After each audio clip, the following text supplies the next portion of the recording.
I think Thibs is probably, if you were starting a team from scratch, a top 10, maybe top 5 coach in the league. I think that if a Thibs team was ever going to win a championship, it is this one. That's how strongly I feel about this team. This next year, your North Star must be winning a championship. It must be. It has to be. This is an incredibly deep team, and it doesn't have to just be a thing where, oh, well, we had an elite 9-man rotation. Shit, somebody's out tonight. Now it's just 8, and you guys just eat those minutes. No, you want to plan for the whole season. You're trying to be the last team standing in June. Where it stands, I'm actually higher on Thibs than I've ever been at any point of his tenure with the Knicks. That's how I feel about Thibs right now. I'm just not sure if it's enough to... This is a series we call Hot Hand Minis. These are shorter form pod episodes where Geoff and I get together to discuss a single topic. And this topic that we're going to talk about today is highly requested from us. It is about the Knicks agreeing on a contract extension with Tom Thibodeau. It's a 3-year extension that takes him through the 2028 season, I believe. I know, Geoff, you and I both have a lot of thoughts about this. And very likely for the audience, very likely thoughts you probably haven't heard elsewhere. So if you're like, oh, this is old news, people have already talked about it already. Probably not in the way that we're going to talk about it. If I had to guess, maybe they have. But I do think that we have some stuff to add to the conversation. Geoff, do you want to open it up with your initial thoughts? About Thibs? Yeah, I would love to. I don't know why I hesitate. I didn't know what we were talking about. I know the subject too. It must be, it's the hurricane. It's the hurricane's got me all. If you hear some sort of drizzling, where me and XJ are both kind of fighting our own demons. We're doing it in a way that Tom Thibodeau would be proud of. We're not sitting out at all. We're just giving it everything we got. XJ's even rocking the Josh Hart hair, the braids, so.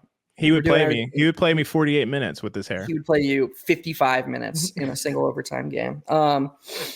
Yeah, I feel like we do have a unique perspective to offer on the Thibs thing because, we were talking about non-Thibs related stuff. We were talking about Mikal Bridges before we hopped on here. And I feel like with a lot of subjects, people always like to put themselves in camps and turn things into just almost fully binary. It's either good or it's bad.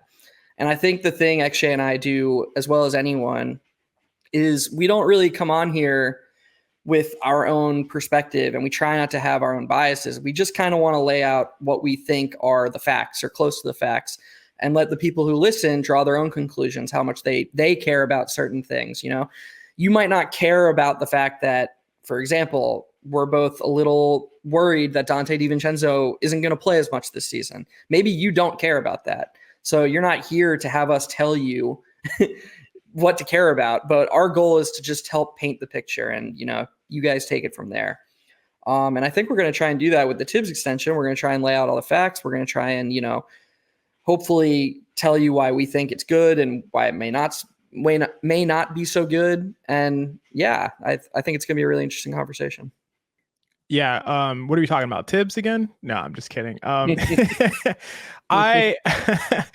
think, I do think to what you're saying, I think that people may think that we are Thibs haters or something to that extent, something along those lines. And I definitely don't feel that way about myself or about you. I mean, you've said through text to me so many positive things that Thibs have done and really, pointed out a lot of coaching decisions and specific schematic things that Thibs does that you are really impressed by. So I definitely wouldn't characterize us that way.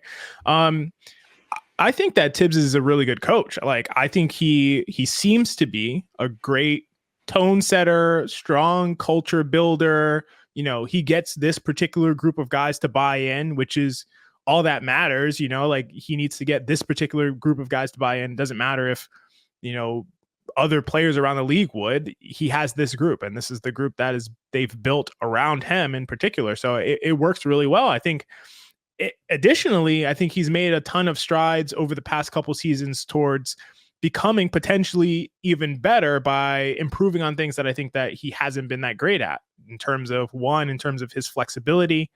I mean, who would have thought we'd see Thibs play one of the smallest starting lineups to play real minutes this season, and Brunson, Deuce, DiVincenzo, Josh Hart, and Hartenstein. And to the surprise of many, they were one of the best lineups in the entire league who played more than 300 possessions. And to me, that lineup would have never happened in the past. You have DiVincenzo as your 3, your 1 and 2 is like 6'2" and under, and Josh Hart is your 4. Like, in what world is Thibs running a lineup like that out there in future years or previous years? So yeah, I think that he's improved. I think that he brings a ton to the table. But I guess I'll start the conversation about this contract extension and if I have any concerns about it. To me, the biggest things or the biggest themes that I hear about Thibs are around the idea of, he does bring that floor. He brings a level of competency, a consistent level of preparedness. He has this floor established that the Knicks haven't had previously. And again, like I said, I largely agree with all of that. I think he's helped in those ways, and that's something that has been present.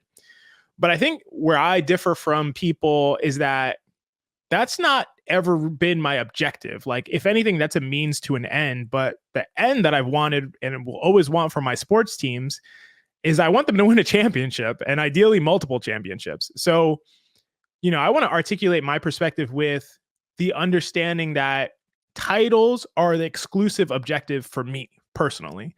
And if someone were to disagree with that, that would be totally valid. It's a subjective desire. Some people might say, I want to have a team that competes year in and year out.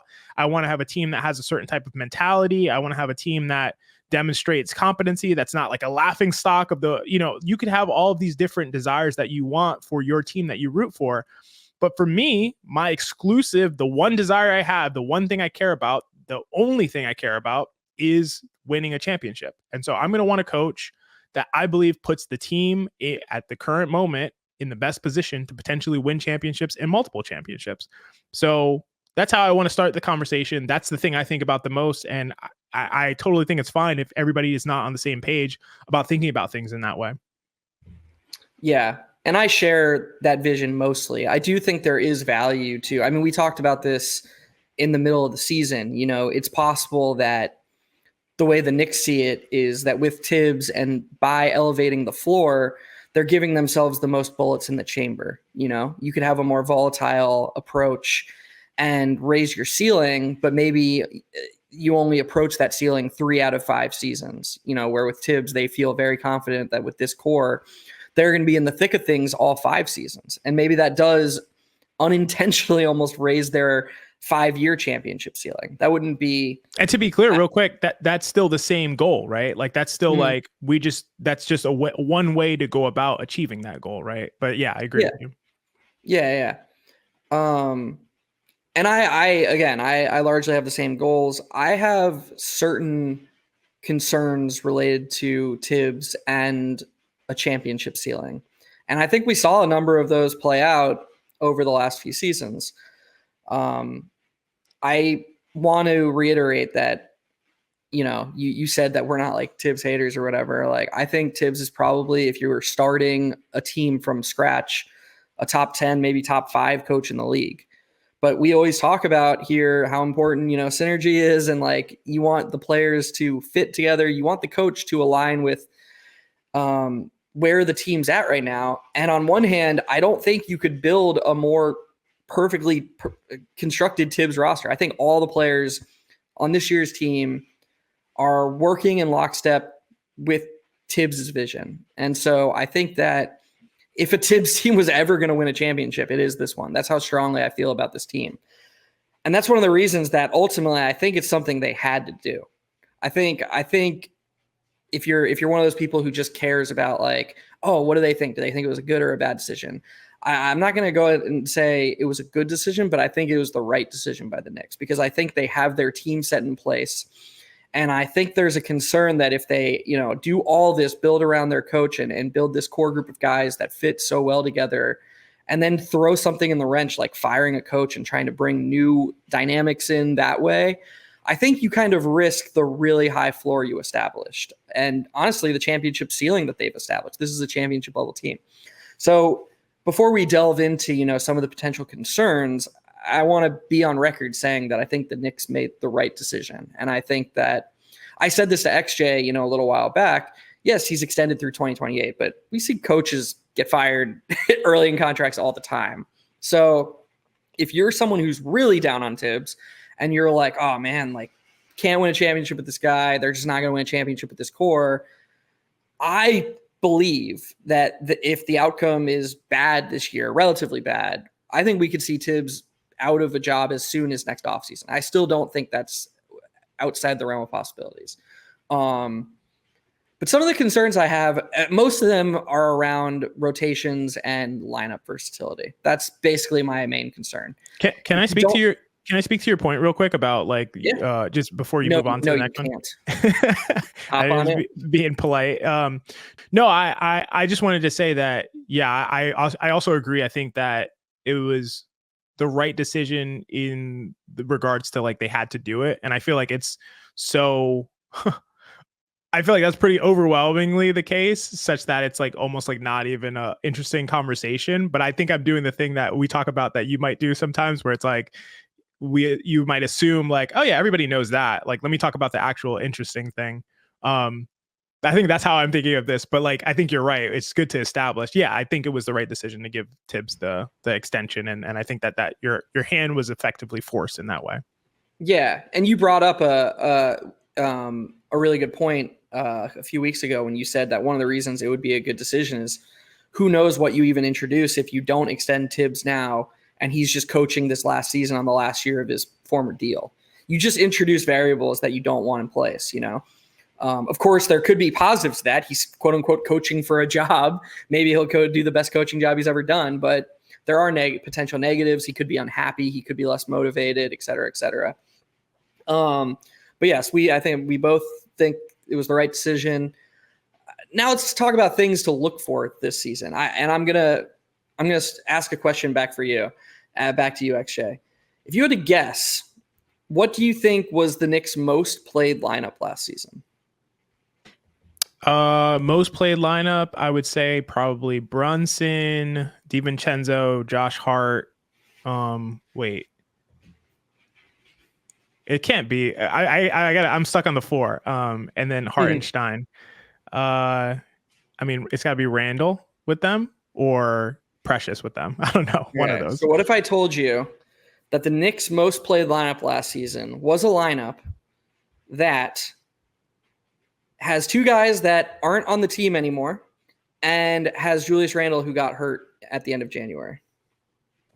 Their most played lineup was Jalen Brunson, Quentin Grimes, RJ Barrett, Julius Randle, and Mitchell Robinson, a.k.a. the starting lineup from opening night last season. I did not know that RJ was around for long enough, but it does make sense because he was traded he played through 2023. 228 minutes, XJ. Wow. 228 minutes, and RJ Barrett was traded on December 31st. Now, what that tells me is that when Tom Thibodeau likes his starting lineup, he plays his starting lineup a lot. And I think any Knicks fan who has watched the Knicks the last 4 seasons knows that's true. Bench guys don't get multiple rotations and a half. He very, very routinely has his starters playing until the 4, sometimes the 3-minute mark, sometimes beyond that. We've seen the starters just all play the whole first quarter together. And that's okay, you know, when your starting lineup's really good, and the Knicks starting lineup projects to be really good this season. They have 5 all very good players. And their starting lineup is going to be one of the best in the league. So how could that be a problem? The problem for me lies in the fact that they also have really important players on the bench who bring different skill sets. And in my opinion, one of the most valuable things in the league outside of top end talent is schematic and lineup versatility. It's being able to attack defenses or attack opponents in a multitude of ways. And I think the Knicks are perfectly set up to do that. I think they're a team that's built to withstand almost any punch. They can win going small. They can win going big. They can shoot threes. They have one of the best one-on-one players in Jalen Brunson. They have a really good one-on-one player in Julius Randle. they have one elite 3-and-D guy in OG Anunoby and potentially a second in Mikal Bridges if he plays like his Phoenix self did, like, which is what a lot of Knicks fans are hoping for and maybe even expecting. They have so many different lineup combinations that work. And there's just no reason that the Knicks should, on any given night, shouldn't be able to, like, oh, this isn't working, let's go to this. And just right off the bat, I think something that worries me about Thibs is he's never been that type of coach. He's not trying to win 10 different ways. He's trying to find the best thing about this one team and win that one way repeatedly. And this goes back to the floor versus the ceiling thing. I think what's going to happen is the starters are going to play a ton of minutes. I think Josh Hart is going to be the clear sixth man because Thibs sees him as the Swiss Army knife.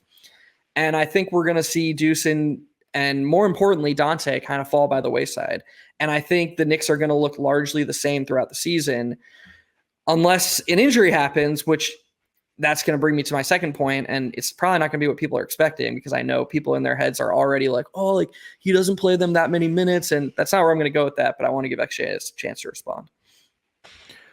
No, I agree with some of what you're saying. I definitely feel like flexibility is one of the most important things to me. I'm not sure if I think about it in the same way as you. Potentially I might be, but so when you said, schematic and lineup versatility is one of the most important things, I think you could argue there could be some underlying value to like continuity or consistency, like players knowing what their roles are, they're knowing the way that they get deployed, they know what to expect night to night in terms of what they should be doing, regardless of who they play. There could be some value there that offsets some of the things that you lose from trying different things potentially. So I don't feel like as positive, even though I lean in your direction for sure.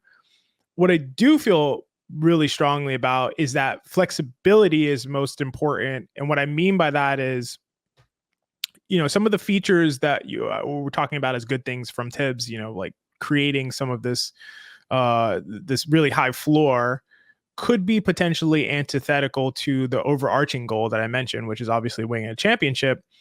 And having a high floor could be oppositional with winning a championship. For instance, if you prioritize winning every game during the regular season, that could give you a really high floor, but it'll likely decrease your chances of winning during the postseason.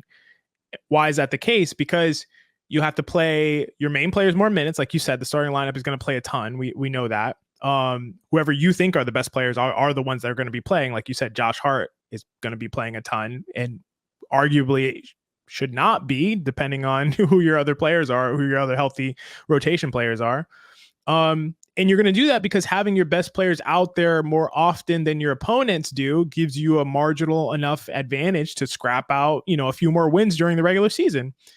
But it also creates this risk averse mentality as you'll probably try to like lean away from doing things that seem risky, but could be advantageous in the long run. And so to me, even if there is this value in continuity, consistency, the players knowing their roles and like, this is how they're going to be deployed, this is your role every night.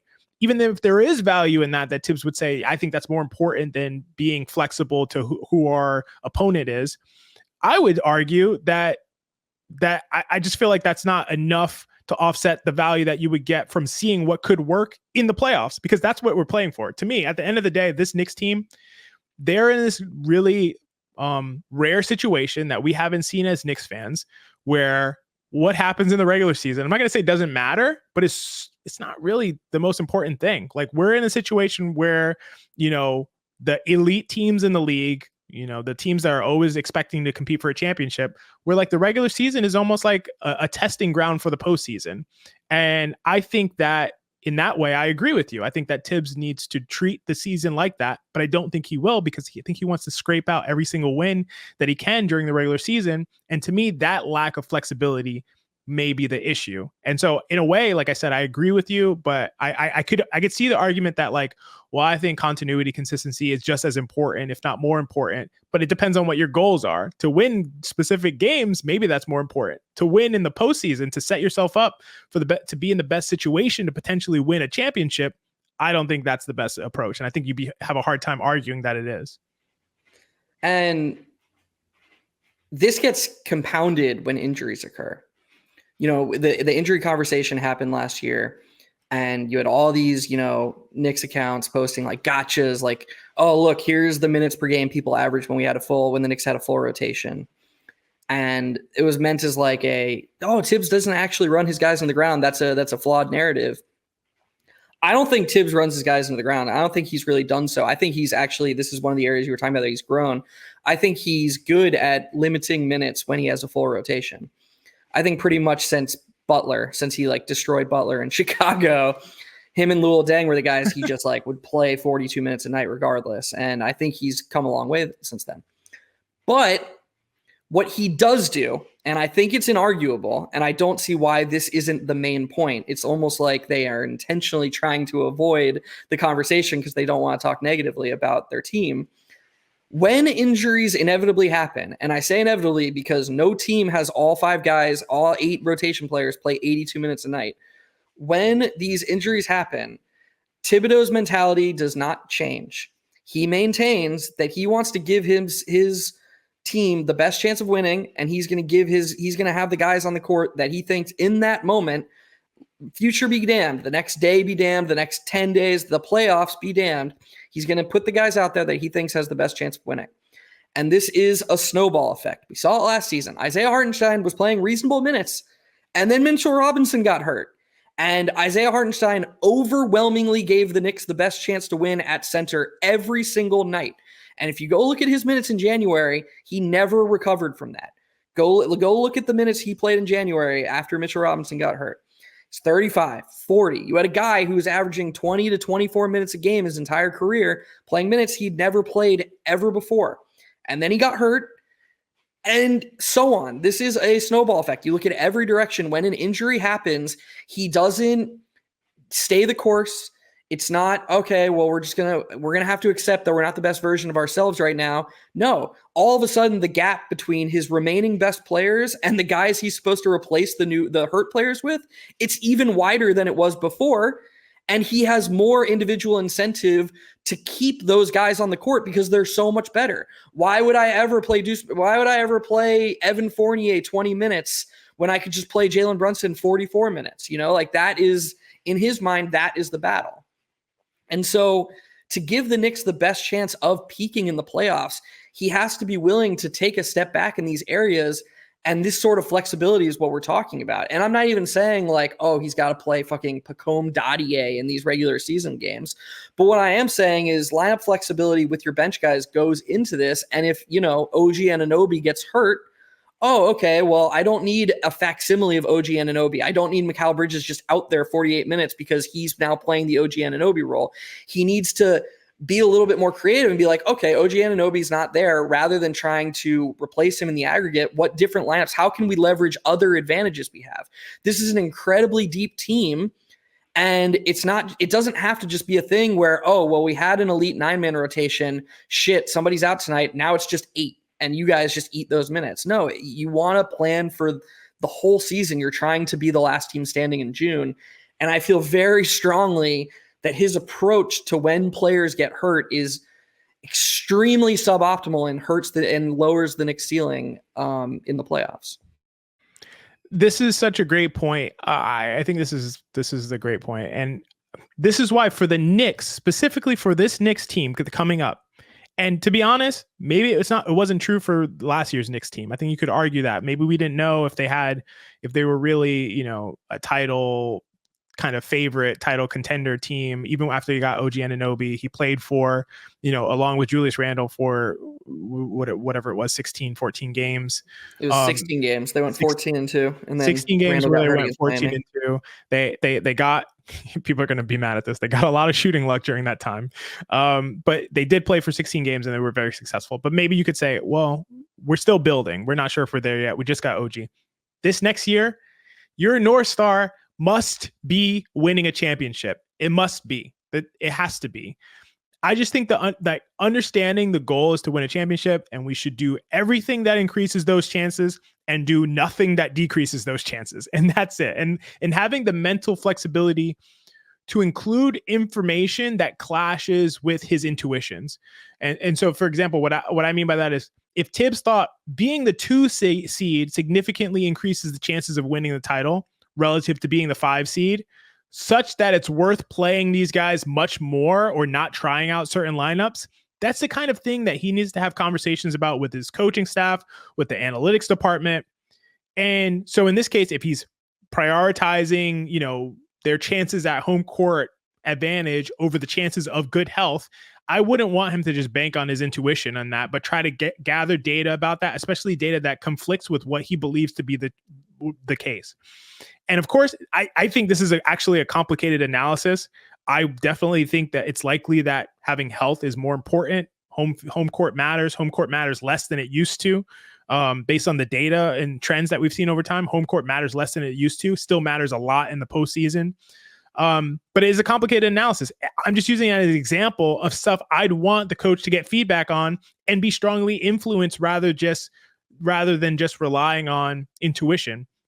And specifically, I do think we've seen a lot of growth in that area. So where it stands, I'm actually higher on Thibs than I've ever been at any point of his tenure with the Knicks. That's how I feel about Thibs right now.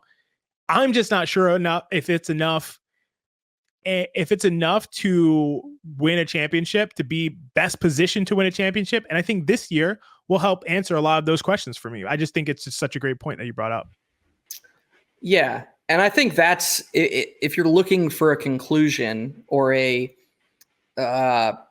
temporary conclusion, I think both XJ and I, where we stand is like, they should extend him. They should have extended him. They were right to extend him.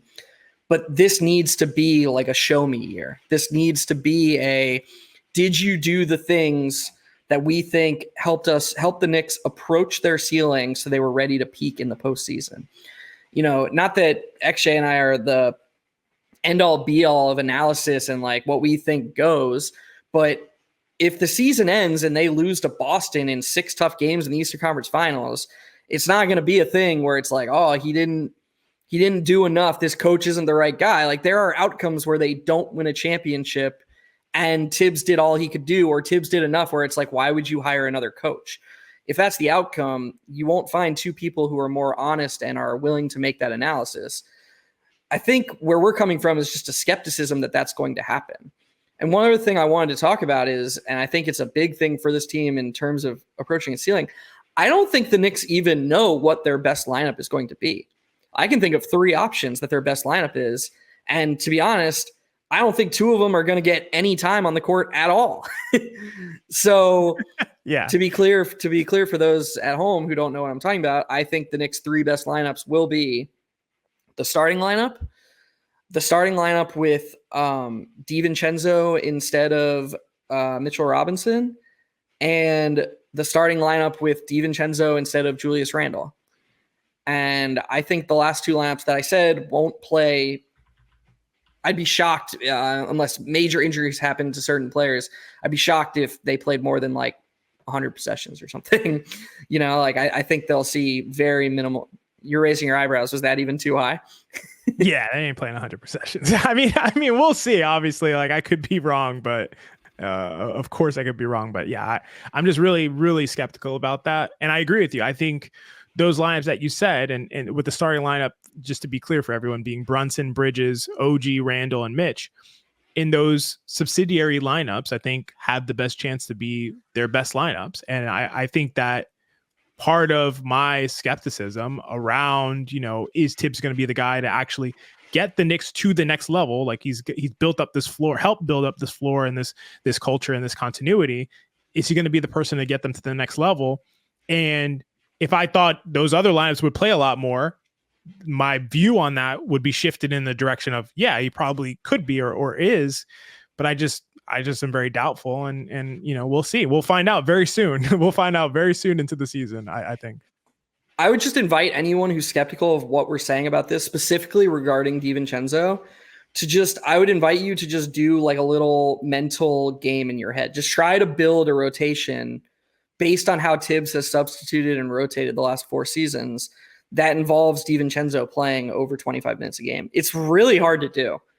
Because you could just make it 20. You could just make it 20. The 25 is like, I don't think 25 is realistic at all. I would say 25 without injuries. DiVincenzo will not play 25 minutes per game. It's impossible. Yeah, I think that it's like impossible because he's seventh in line right now in the closing lineup, right? Like he's seventh in line. So if you're a bench guy, we've talked about this already. You don't play multiple shifts in a half. So your path to playing, a 14-minute half, for example, is coming in at the end of the first quarter and not leaving. That's how you do it. That's how you play big minutes in a half under Tom Thibodeau. He's not going to close many games with a healthy rotation. Who's he going to upend? He's not going to upend Brunson. He's not going to upend Julius Randle. He's not going to upend OG Anunoby. So it's between him, Josh Hart, and Mikal Bridges for that fourth spot. Unless they go small, then they're still fighting for two spots. And I think Donte's Thibs' least favorite of those three players, or will be his least favorite of those three players. And I'm also skeptical that they'll go small at all. So Donte is going to come in, for Bridges probably. And he'll come in with a couple of minutes left in the first, maybe near the end of the first. And then sometimes he'll be playing good enough that Thibs will leave him in through the end of the half, but that's still 12 to 14 minutes and a half. Sometimes he's not going to be playing well enough. Sometimes he'll play 6 to 7 minute shifts. That happens all the time. We had the same conversation with Quickly. We had the same conversations with Obi. It's just really, really hard when your rotations are so limited and you just play these really long shifts. It's really, really hard to get the bench guys, especially really good bench players, the minutes they deserve.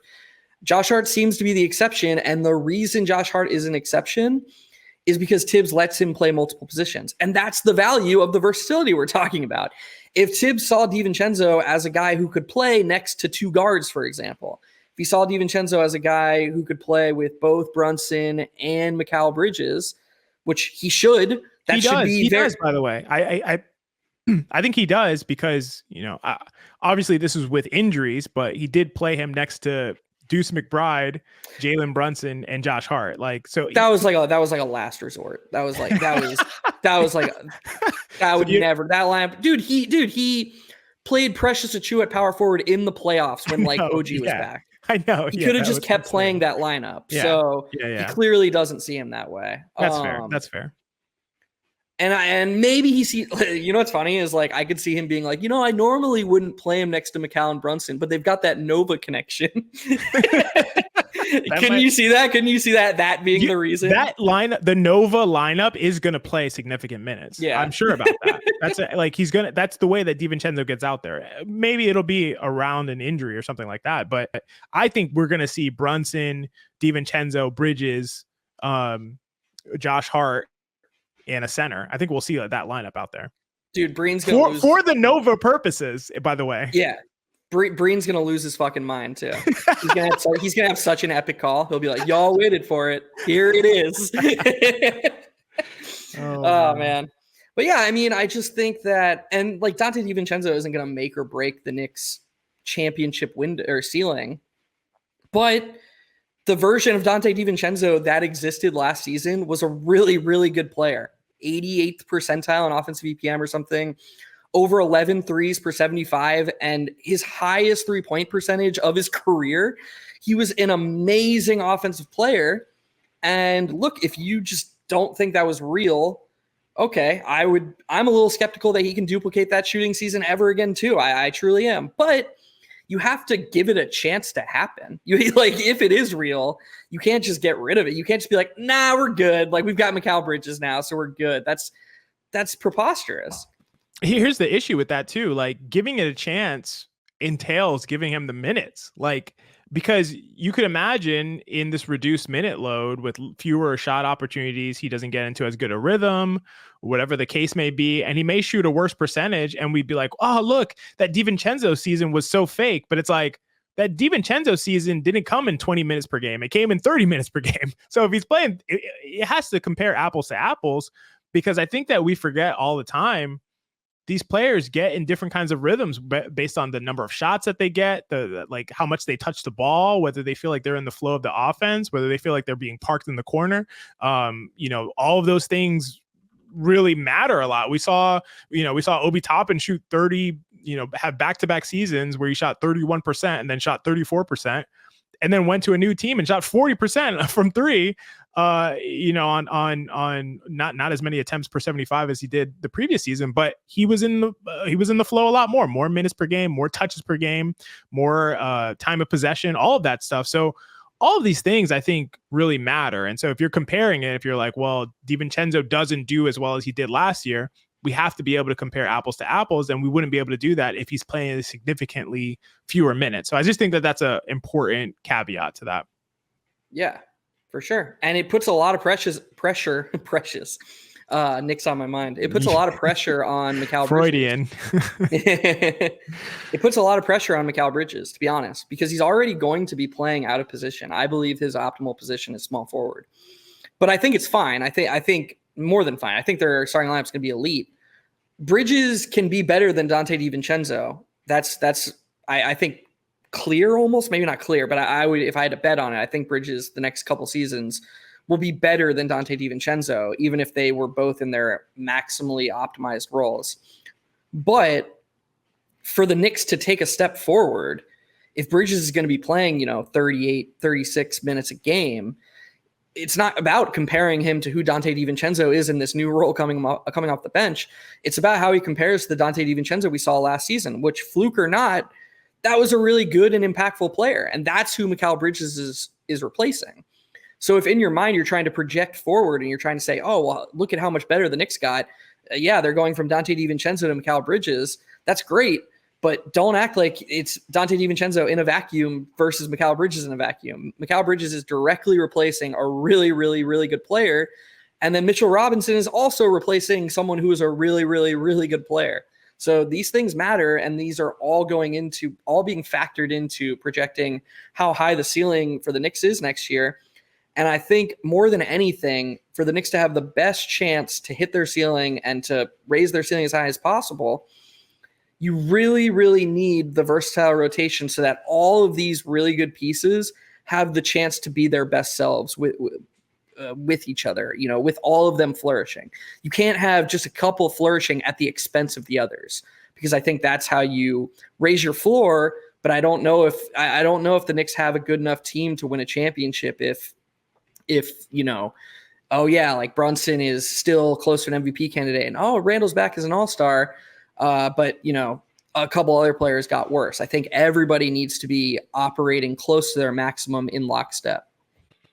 Absolutely. The closest you can get to optimizing all of the players in your rotation, the better your team is going to get, and the higher your ceiling is going to get as a team. And it's up to Thibs to be able to execute that. And I think that, again, to reiterate, to put it all in summation, we both think that the Knicks did the right thing. They did what they needed to do and extended Thibs. If anything, you could argue he got paid for what he did already, right? Because if he were to get fired in future seasons, it would still be fine. It'd be like, yeah, we gave you the money for what you did and you earned it. But does that mean you're going to take the Knicks to the next step? And that's what we're questioning. That may be the question. That is going to be the question. And I think this year is going to answer those questions, at least for me, because this is a championship contending roster. It just is. This is the best Knicks roster that we've seen in a really long time. I can't go back historically, but like it definitely is. And we'll see if Thibs is the guy to take it over the top. Any last words, Geoff? I think it's the best Knicks team since the teams that won championships, like relative to their competition, the talent that they have. Yeah. I don't think the Knicks, and I'm including those 90s teams. Like those 90s teams were really good. It's crazy to be a 1 seed and be up 2-0 against the Michael Jordan Bulls in 1993. That was a really good team. I think relative to the talents in the league, this team is actually better than that 1993 team. That's how high I think we all should be on this Knicks team. And I think, as XJ said to start the show, they should have title expectations. And so I hope that people who listen to this, again, like we really tried to reiterate this point multiple times, the negative stuff we're saying isn't like hating. It's coming with those expectations that like want this team that's been built to win a championship to have the greatest possible chance. And if Thibs gives them that chance, we'll come on and say, here's the things he did well. But doing our best to analyze what we think is going to happen objectively. Absolutely well said. Well heard by me, as always, as I always do. Is what I bring to the table, hearing things very well. Yeah, thank you so much for listening. This has been another Hot Hand Mini. If you have made it this far, this is the end of the show. That means that you liked what you heard, or at least thought it was interesting. So please give a subscription. Go ahead and subscribe to our channel. We're trying to build up to 1,000 subscribers on YouTube. So if you're listening on YouTube, go ahead and do that. If you're listening on Spotify or Apple Podcasts, wherever we are, go ahead and give us a 5-star review if you liked it. If you didn't like it, don't do that, but just close it and just go away. But if you did like it, please do that. And close it and go away. Yeah, that'd be I could save it with my knock joke, XJ. You could if I didn't just end the show right now. Yeah, thanks everybody for listening. We'll see you next time. We'll be back probably next week. So this has been another Hot Hand Mini.